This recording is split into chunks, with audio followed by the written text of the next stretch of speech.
Olá, eu sou o João Vitor Penido, sou estudante de Medicina Veterinária no IFMG. Estou aqui com a Ana Vitória, graduanda de Zootecnia e atual representante da presidente da ARCEU, Conselho de Ética de Uso Animal da instituição. Ana, o que você pode dizer de maneira geral para quem não a conhece sobre o que é a ARCEU? Bom, obrigada pela oportunidade de estar aqui conversando com vocês. A ARCEU foi um conselho criado aqui dentro do IFMG para representar não só o campus Bambuí, como todos os outros campos do IF. O intuito da ARCEU é promover um melhoramento na qualidade de vida do animal a partir do momento que ele entra para uma pesquisa, até o momento do abate desse animal. Então, a ARCEU visa o bem-estar animal durante todo o processo da pesquisa. Sim. Para você, qual a importância dos conselhos de ética de uso animal para as instituições em geral? Bom, na minha opinião, é importantíssimo, porque às vezes um procedimento de um projeto a gente acha que está confortável para o animal, mas na verdade o animal sente algum desconforto, sente alguma dor. Então, a ARCEU, visar esse bem-estar é muito importante. Isso tem que ser colocado em todos os IFs, os institutos, as faculdades. É uma coisa muito importante de se fazer. Sim. E como representante, como você avalia a ação da ARCEU nos setores do IFMG Campus Bambuí?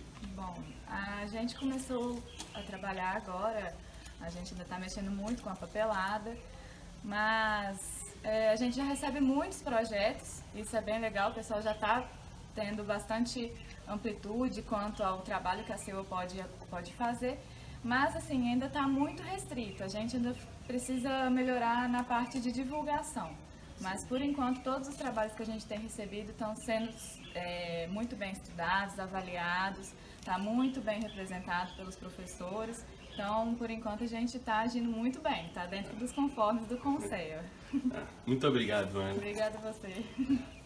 Conversamos também com a professora doutora Simone, de Parasitologia, Epidemiologia e Saúde Pública. Simone, como você analisa a importância das aulas práticas com animais, vivos ou mortos, em nosso curso desde o primeiro período? João Vitor, muito obrigada pelo convite. É uma honra estar aqui falando com vocês, alunos iniciantes do curso de Medicina Veterinária. Essa é uma pergunta de extrema relevância, João Vitor. Desde o princípio, o estudante de Medicina Veterinária já deve começar interagindo com o seu objeto de estudo, com os animais, sejam eles de estimação ou de produção, para que comecem a perceber as variações inerentes às espécies, que já possam ir se familiarizando com as terminologias e com o manejo particular de cada um deles. Contudo, João Vitor, hoje em dia nós temos já uma série de restrições que nos limitam quanto ao uso desses animais para ensino, de modo até a respeitar o modo de vida dos animais. Muitas espécies, não estão acostumadas a um trato muito próximo com o homem, de tal modo, João, que eu penso ser, apesar de importante, deve vir sendo aos poucos substituído o uso de animais vivos, de animais, sejam domésticos ou não, mas o uso de animais vivos no ensino da medicina veterinária. Acredito que para determinadas situações a gente já conta com modelos, com outros materiais didáticos que nos ajudariam.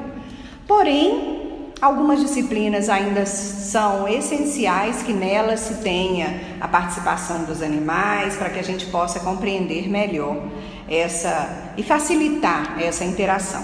De modo que eu penso, agora pensando no aluno, que é de extrema importância, que desde o princípio o aluno frequente os setores, que desde o princípio o aluno vença os seus próprios medos, porque muitos de nós, quando começamos a fazer o curso de medicina veterinária, temos um desejo de cuidar, temos uma vontade de exercer a profissão, mas não temos a lida constante com os animais. Então, desde o primeiro período, estar próximo, aprender a forma correta, seja de contenção, de aproximação, é fundamental para fazer do aprendizado uma experiência prazerosa, segura e com eficiência. Entendi. Você acha que a inserção das novas tecnologias, que por vezes substituem os animais utilizados no ensino, afeta a formação do graduando em medicina veterinária? Então, eu penso que essas novas tecnologias devam ser estimuladas.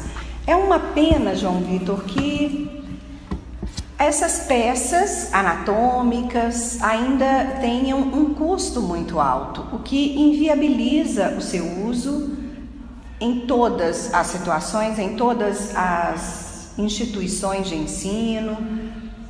Mas seria ideal que a gente tivesse modelos anatômicos que substituíssem as peças animais, que a gente pudesse se utilizar de mais ferramentas em 3D, em 4D, né? Hoje a gente já tem aí um avanço tecnológico de imagens em 4D. Hoje a gente já tem verdadeiros hologramas que nos permitiriam até acompanhar numa realidade que eles chamam virtual, né? Em que, já imaginou que interessante se a gente pudesse ter o aluno entrando dentro de um corpo do animal, né? Hoje as tecnologias estão aí. Então é possível se pensar na criação de programas em que eu coloque aqueles óculos lá e eu consiga entrar dentro do corpo do animal. Então, olha que maravilha que não seria um aluno fazendo uma inserção, como quem faz uma excursão no parque, eu entrando no corpo do animal, entrando, por exemplo, pelas vias aéreas, podendo percorrer todo o trato respiratório externo, até alcançar um alvéolo. Olha que interessante, como seria rica essa viagem. Do mesmo modo, se ele pudesse adentrar num sistema digestivo, acompanhar o movimento de um alimento até a sua saída pelo reto, olha como seria importante ele perceber isso. Do mesmo modo, a gente poderia pensar num avanço no uso dessa tecnologia para a utilização de modelos que simulassem doenças, porque esse é outro ponto. Se a gente ficar o tempo todo preso ao modelo material vivo, nós vamos, em algumas situações, formar, por meio da experiência, o aluno em situações que são somente comuns. Então é claro que vocês aprenderão na clínica médica que o comum é comuníssimo e o raro é raríssimo. Essa frase nós vamos ouvir ao longo do curso. Realmente, na vivência médico-veterinária, algumas coisas vão acontecer com muita frequência. Mas isso não quer dizer que nós não tenhamos que ter vivido, experimentado e aprendido aquela raridade. Então, essa raridade que dificilmente acontecerá num modelo vivo, até pela sua condição de ser rara, se eu tiver um modelo, seja ele eletrônico, seja ele um modelo plástico, sintético, mas já imaginou que interessante eu poder estudar doenças raras com a mesma carga horária, ocupando o mesmo espaço na minha formação, independente de essa doença acontecer ou não nos animais que estariam ali disponíveis. Então eu acho que as ferramentas tecnológicas têm um papel muito importante e vocês devem buscá-las, ainda que muitas não estejam disponíveis na versão para os animais. É interessante.